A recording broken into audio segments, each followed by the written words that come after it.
भाग 2। भीष्म की प्रतिज्ञा।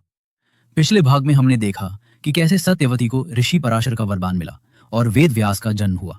अब बात हस्तिनापुर की, जहां एक ऐसी प्रतिज्ञा ली गई जिसने इतिहास बदल दिया।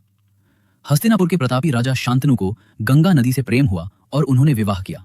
उनके पुत्र हुए देवव्रत, जो अपने गुणों में अद्वितीय थे।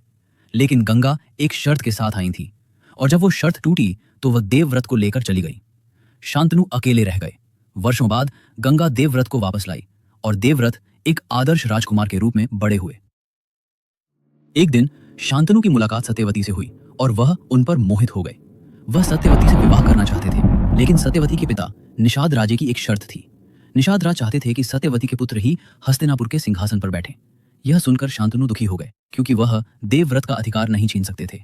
जब देवव्रत को अपने पिता की उदासी का कारण पता चला तो उन्होंने एक अविश्वसनीय प्रतिज्ञा ली। उन्होंने घोषणा की, मैं आजीवन विवाह नहीं करूंगा और न ही सिंहासन पर बैठूंगा। इससे सत्यवती के पुत्र ही हस्तिनापुर के राजा बनेंगे। उनकी इस भयानक प्रतिज्ञा से देवता भी चकित रह गए और उन्हें भीष्म का नाम दिया, जिसका अर्थ है भयानक प्रतिज्ञा वाला। लेकिन इस प्रतिज्ञा ने भविष्य में कौन से बीज बोए? भीष्म की इस महान प्रतिज्ञा ने हस्तिनापुर के भविष्य को किस ओर मोड़ा?